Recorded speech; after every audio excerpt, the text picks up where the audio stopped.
Alex Jones here with breaking TSA police state news. Here is the Houston Chronicle. The Metro Police Chief in Houston over the government transit control grid says joint Metro TSA exercise not connected to specific threats. That's undercover TSA agents. Now they're going into highway checkpoints all over the country. Here's our original article down here at Infowars.com. Big Sis launches undercover TSA spies to ride Houston buses. No real threat, and the feds are out of their jurisdiction. They've always meant to be on the streets of America, and they're not even real police. They're not sworn bonded. Every tyranny does this, just hires kind of a low-grade tyranny force. They'll do whatever they're told. Now, here's an article, a story out of RT at Infowars.com. TSA pushing to have body scanners nationwide. And I looked it up. They are all over the country. They say they want them at highway checkpoints to get into shopping malls. The FBI is calling for it. Oh, TSA's airport body scanners still raising health concerns. And they lie and say, oh, John Hopkins says it's safe. Turns out the John Hopkins report said it will give you cancer.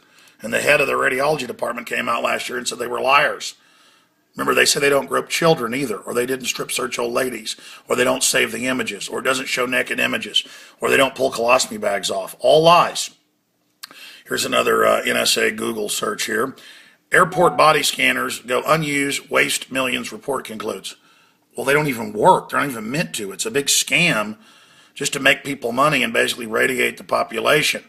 And it goes through the fact that it's going in nationwide all over the country. But there's the Seattle Times. Of course, here in Austin, though, they always make you body scan and grope people. My guys flew out a few weeks ago to Georgia to work on a story of that chicken farmer that got killed.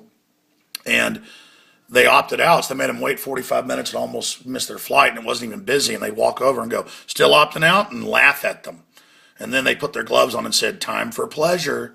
Everybody deserves pleasure. They actually said this in front of Marcos and Darren, my reporters. And I mean, they were like, my God, you talked about this happening to you flying out of Vegas. And who else do you think wants to do stuff like this? Now, this brings me to this piece, because I saw a commenter on one of the videos saying, this reminds me of a Taste of Armageddon episode out of Star Trek where they're having simulated warfare on this planet. And so the two countries fighting each other have the simulated warfare, but then they make you go into a disintegrator box. It's like the TSA scanner. Here it is. Captain's log, stardate 3192.5, planet Emenia 7. My orders are clear. We must establish diplomatic relations. Watch this. Sir, there's a multi-legged creature crawling on your shoulder. You and your party have been declared war casualties. You will be taken immediately to one of our casualty stations so that your deaths may be recorded. We shall spare your ship, Captain, but it's See, they have simulated nukes go off, and everybody's got to go in these body scanners. I'm trying to find the shot where it shows the body scanner. 500,000 people have just been killed. Our duty now. Your duty doesn't include stepping into a disintegrator and disappearing. I'm afraid mine does, Captain. Sir. There it is. So anyways, my point is it's like Logan's Run. This is what eugenics is. This is what population reduction is. And they're just setting the precedent to have us march into these. You know, I saw articles in major newspapers. We've shot video of it. I saw a Fox News piece 4 or 5 years ago in upstate New York where inside the country they have the Army and National Guard out with full scanners that shoot through the cars. And I've talked to radiologists, it's 10 to 100 times, depending on the system, above a chest X-ray. And they have the families drive underneath it, and the troops just stand outside without shielding, all of them being fried. And of course, they found giant cancer clusters in the TSA workers in Boston, where they've already had body scanners for 8 years. They lie to them and tell them it's fine. And we're just following orders like the Aztecs and marching up to the top of the pyramid and being sacrificed.